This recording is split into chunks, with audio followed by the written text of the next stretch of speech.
Today we're going to be changing the tensioner pulley on the 2005 Acura MDX. Got this from AutoZone. It's about $85. Here's the part number 305369. As you can see, this is how this thing goes.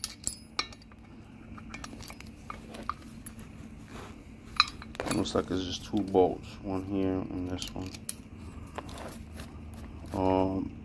First thing you want to do is remove the belt. I used the 14mm on the tensioner pulley, which is, so this is the top pulley, so it's the next pulley down right here.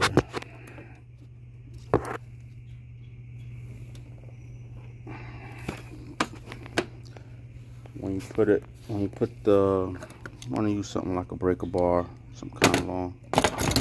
But once you put it on, you pull that way to release the tension off the belt, and then you take the belt off the top one, off the top pulley. Another thing I recommend is taking the tire off. I already got it jacked up. I got my support jack back there. Now, I'm gonna have to take this splash guard off here just so you can get to it and work on it a little bit better. And the splash guard was on there with these type of fasteners. You just get a flathead, pop them up, and pull them out.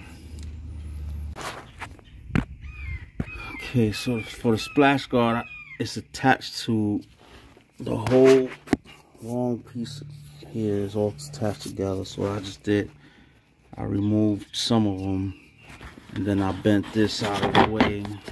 It goes like that. So I just bent it out of the way, moved it out of the way. And here's this one here. Can move out of the way as well. But there's the tensioner pulley here. There's that one right here, so you gotta remove that bolt there, and then that one right there. So 1 and 2.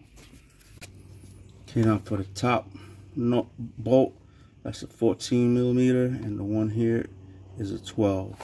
Here's the old one. Now you're not gonna get this out from the bottom if you don't take this bolt completely out and take this pulley completely out. Then you'll be able to pull it out from the bottom. But if you don't do that, it will not come out. Here is what you're gonna tighten these bolts to if you're using the torque wrench. So for this bolt, you're gonna do 33 pounds, and this one 16 pounds, and that's the size of the bolt. For this, I'm gonna be using my Eastwood torque wrench. This is pretty cool. I'm gonna do a review on this someday. But I got 33 pound set here. And then when I get to the other bolt, there's my 16 pounds. And that's what I'll be using to tighten it up. This is what happens when you reach your torque that you need. It should be 16. Lights up green, says you're there. So there's the new tension pulley on. Now I just gotta feed the belt back. And pretty much done. Put the splash guard back on. So for the new tensioner pulley, to release the tension off the pulley, it's a 15mm. That's the part from AutoZone. So it takes the 14mm to take it off and the 15 to put it back on. That's pretty much it. Everything's in reverse order. Hope this helps y'all.